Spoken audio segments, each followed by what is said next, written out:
Retomamos a história da família de Isaac, o filho do milagre e ancestral da descendência prometida. Contudo, a história não começa muito bem. O caráter imperfeito de seu filho Jacó se manifestaria na rivalidade entre os dois irmãos pela primogenitura e, consequentemente, pelo direito de obter a bênção de Isaac. O que observamos nessa história indica como Deus cumpre suas promessas da aliança, de uma ou de outra forma, independentemente de quantas vezes seu povo falhe. Jacó, o enganador.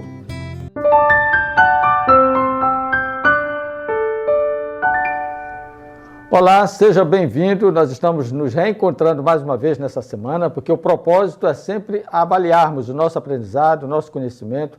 Agradeço você que está acompanhando esse canal e faço um apelo para que você sempre marque o like, gostei ou então o não gostei. É importante que você contribua com a sua percepção desse programa, desse canal, porque o aprimoramento, o aperfeiçoamento, a qualidade do nosso trabalho depende muito do seu feedback. Portanto, compartilhe esse canal, dê seu parecer sobre aquilo que nós apresentamos, escreva aí embaixo o que você está achando, do que está ouvindo, do que está aprendendo, e pode também dar sugestões de como melhorarmos o nosso relacionamento, ok?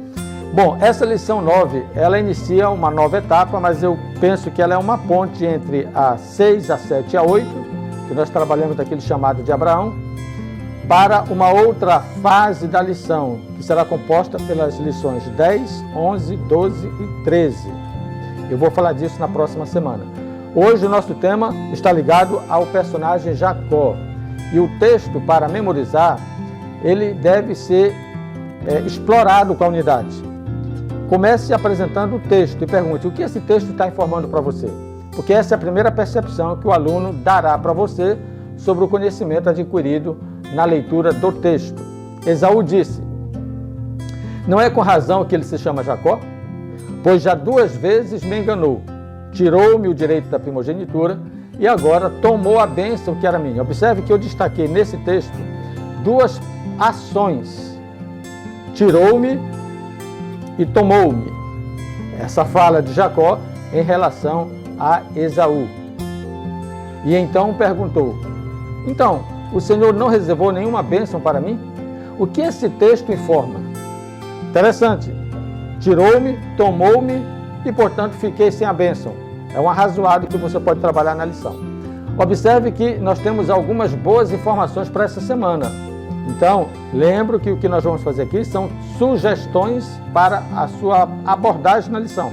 São metodologias.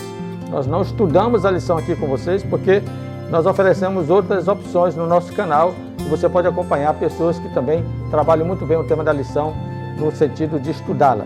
Aqui nós fazemos uma revisão e uma proposta de metodologia. Então a primeira metodologia que eu quero sugerir é você trabalhar esse tema dessa semana como se fosse uma estrutura quiástica. Observe aí na tela, você vai ver. Jacó fugiu, depois Jacó partiu. Aí temos a bênção de Jacó e depois a bênção da família. Vai acompanhando aí na tela. E o ponto central, o enganador enganado. Se você usar esse esquema para a sua abordagem, então você vai trabalhar esse paralelismo de temas. Jacó foge, Jacó parte.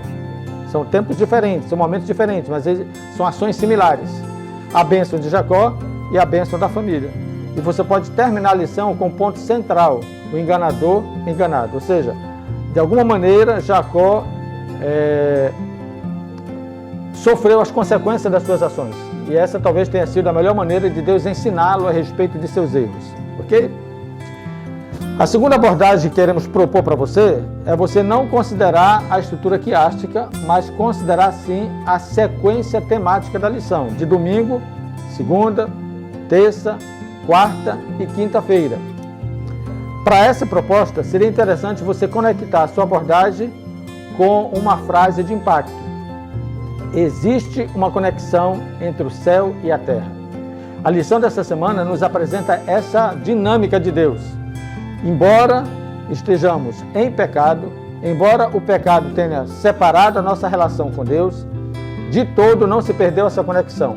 Então a lição promove isso, esse entendimento, e você no seu comentário pode nortear sua fala com base nessa afirmação. Existe uma conexão entre o céu e a terra. A lição de domingo você pode apresentar os contrastes de Jacó e Esaú. Aliás, se você observar a parte auxiliar da lição, na página 107, você vai ter ali bem delineados os contrastes. Chame atenção para isso, porque eles eram gêmeos, mas não eram totalmente parecidos. No aspecto físico já eram diferentes e no comportamental, nas atitudes, na formação moral também eram diferentes. Então esses contrastes são bons, é bom você destacar. Segunda-feira, a escada de Jacó. Nessa parte da lição, eu acho interessante você contrastar Betel e Babel.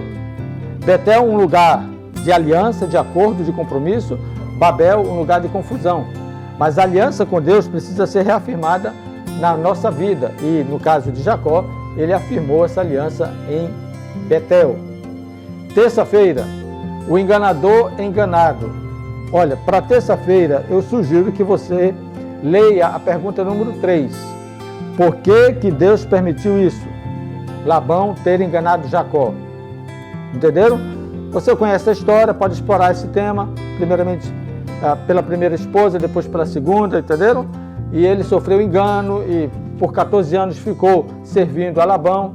Por que Deus permitiu isso? Qual era a intenção? Lógico, nós não vamos descobrir a intenção de Deus, mas nós podemos, a partir das inferências do texto, a partir do relato do texto, perceber que havia um propósito de Deus em permitir essas ações na vida de Jacó. O outro ponto que você pode destacar na lição de terça-feira é os dois filhos, Rúben e Simeão, que representam a visão de Deus e o que Deus ouve. Deus vê e Deus ouve. Esse ensino é importante porque apresenta exatamente essa conexão entre o céu e a terra. O Rúben e Simeão representam essa ligação. Deus sabe, vou usar aqui uma música que vocês conhecem, Deus sabe, Deus ouve e Deus vê. Ele não está desconectado da humanidade. Quarta-feira, a bênção da família. Depois de 14 anos de 7 anos fáceis, porque ele trabalhou pensando que seria pela pessoa que ele amava, e depois 7 anos, vamos dizer assim, difíceis, porque ele trabalhou para ter direito à pessoa que ele amava. Nesses 14 anos, Deus fez prosperar Jacó. Então é importante você destacar que, a despeito do engano que ele sofreu, e a despeito dele ter sido também um enganador, Deus considerou Jacó como alguém que poderia ser abençoado. Não esqueçam de Betel, foi o ponto da aliança de Jacó com o Senhor Deus. E finalmente, Jacó partiu. Observe que na lição de quinta-feira é destacado que Jacó deixou Labão, mas ele esperou o sinal de Deus. Então essa conexão entre o ser humano e Deus precisa ser reforçada. Então, em qualquer um desses aspectos, a história é bem conhecida. Cuidado para você não se estender muito na história e perder a abordagem da lição. Tente apresentar os tópicos e usufruir dos alunos a devida participação. No final, você pode destacar essa pergunta para reflexão. De que forma essa história revela que os propósitos divinos serão cumpridos no céu, na terra, apesar das fraquezas e dos erros humanos? É bom que você ouça um pouco sobre a percepção dos alunos a respeito desse tema. Olha, próxima semana, Jacó ainda é tema e estaremos aqui, direto ao ponto.